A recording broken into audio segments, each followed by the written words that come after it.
Okay, while we're talking about different kinds of chemical bonds, another important thing is to think about in reactions we have oxidation and reduction. So if an atom gives up one or more electrons, it is oxidized, and when an atom gains electrons, it is reduced. I always learned the acronym OIL rig, so oxidation is loss, reduction is gain. So that helps me remember which one is which. Oxidation and reduction are an important part of how organisms gain energy from food, usually in concert with redox reactions, so where reduction and oxidation occur. So that's what redox means. So one thing will get reduced and one thing will get oxidized. Forming bonds does use energy. Breaking bonds releases energy. So when we get energy in our cells, we're breaking bonds in sugars to get that energy so that we can move around and do stuff. And just do normal cellular processes. Sometimes to begin a reaction, you need a little bit of energy to get it started, just like you need a match to start a fire. So activation energy is this little bit of energy you need to get a reaction going. All right, now we need to talk about ions, acids, and bases. So ions are atoms that have a positive or negative charge because they have more or less electrons than protons. Anions are a term for atoms that have, or ions that have a negative charge, and cations are ions that have a positive charge.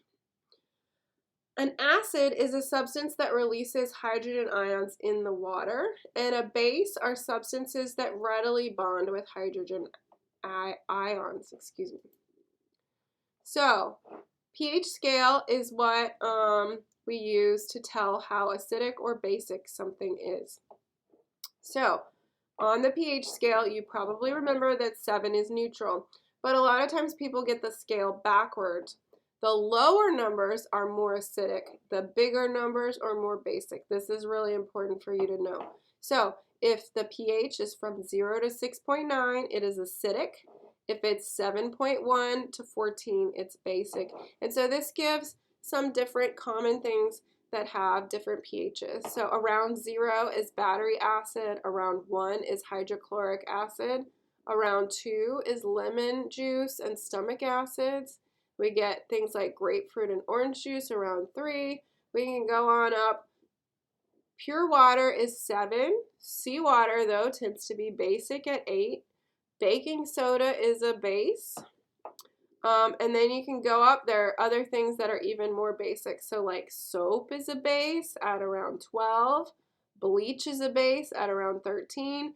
And then liquid drain cleaner is super dangerous. Like both of these things at this end and at this end are highly corrosive and you don't want to touch them.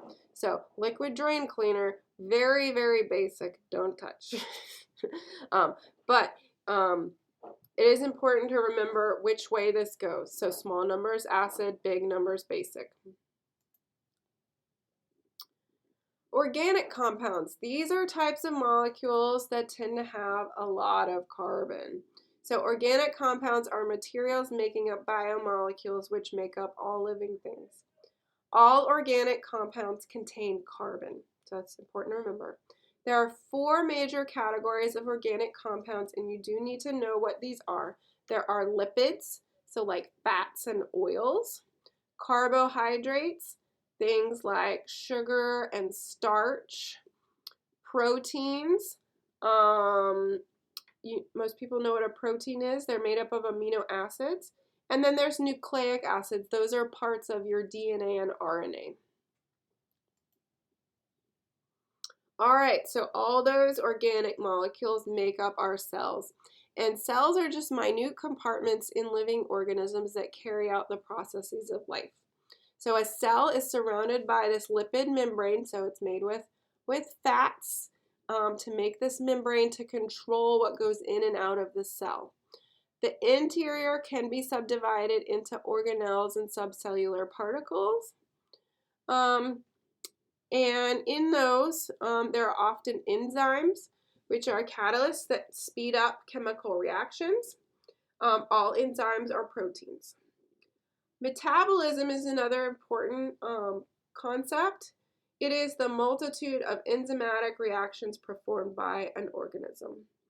So every time your body uses an enzyme, it's doing part of its metabolism. So in metabolism, we're building large molecules from smaller ones and breaking down large molecules into smaller ones. And that's what your body does to grow, replace tissues, heal, use energy, all of these different processes that our bodies do. So this shows a cell of a plant. We have the lipid membrane here around the inside. So, plants have a cell wall, so a harder part around the outside of the cell membrane, whereas animals don't have this cell wall. We can see some different parts of the cell. We have the nucleus, which contains the genetic material, so the DNA and the chromosomes. A plant has a chloroplast, where photosynthesis occurs. You see there are these green things. Animals and plants have mitochondria, which is the powerhouse of the cell, where we break down sugars to get energy to do lots of stuff. And then often plant cells have a vacuole where they store water. Okay, so energy is the ability to do work. We have kinetic energy, which is energy in moving objects. We have potential energy, which is stored energy, and chemical energy, which is stored in different chemical compounds. So we use sugars for food, and so that's a form of chemical energy. We break down the sugar and we get energy to do all our cellular processes. Fossil fuels are also chemical energy. When we burn them, we get energy. Heat is energy that can be transferred between objects of different temperatures. So when a substance absorbs heat, the motion of its molecules increase and it could change state. So, for example, if you heat up ice enough, it becomes liquid water. If you heat up liquid water enough, it will evaporate and become a gas. So that includes a transfer of heat for each of those steps. Energy for life. So ultimately, most organisms depend on the sun for energy. So most of our ecosystems are based on plant photosynthesis, and those plants are using solar energy to create sugars, to build their tissues, and then animals eat those plants and it gets transferred up the food chain.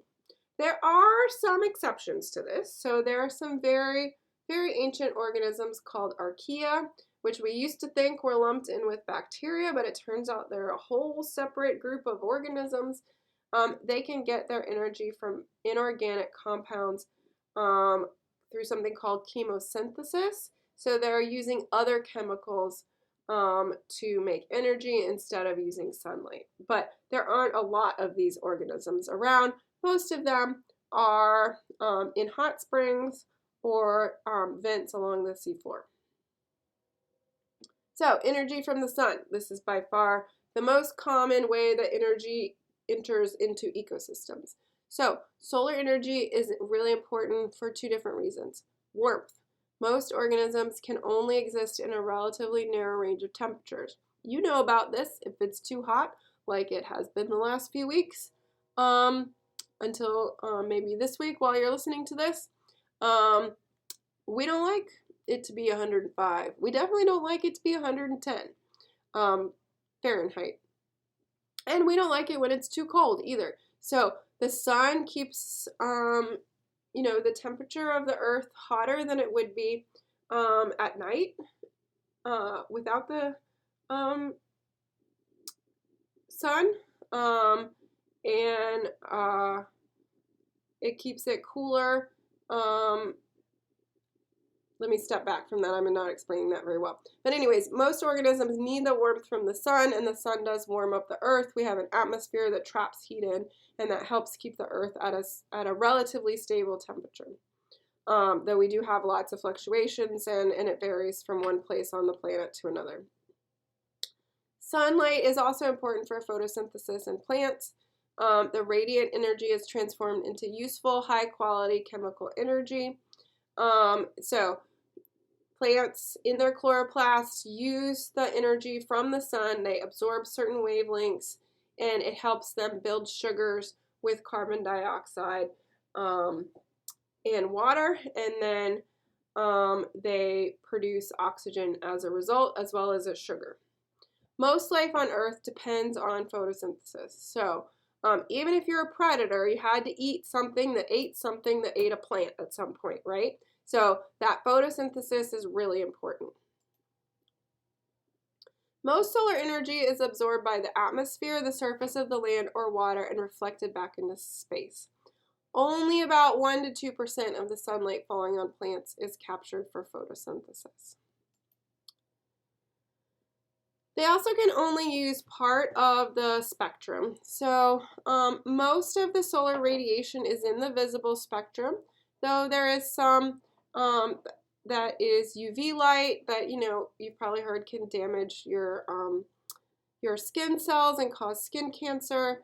And then there's infrared light, which is usually turned into heat. Photosynthesis occurs in chloroplasts, as I said, and you will need to know this general chemical reaction. So it takes 6 water molecules, 6 carbon dioxide molecules, plus solar energy to make 1 sugar, this is glucose, and it produces 6 molecules of oxygen as a result. So water and carbon dioxide in the presence of sunlight and chlorophyll, which is that green pigment in chloroplast, make sugar and oxygen. So that's really important to know this equation. Glucose is just a sugar. It is the primary fuel for all metabolic processes, and the energy in its chemical bonds can be used to make other molecules like proteins, fuel cellular movement, or transport ions across membranes. And so this is just a diagram. So this shows what the chlorophyll in the chloroplasts looks like. We have light energy that comes in. They're green, which means it mostly absorbs red light. It energizes the chlorophyll, which helps take the water and the carbon dioxide to then produce carbohydrates and oxygen. So some of this happens in the light, and some of this happens whether there's light or not, as long as there's enough of the different substrates.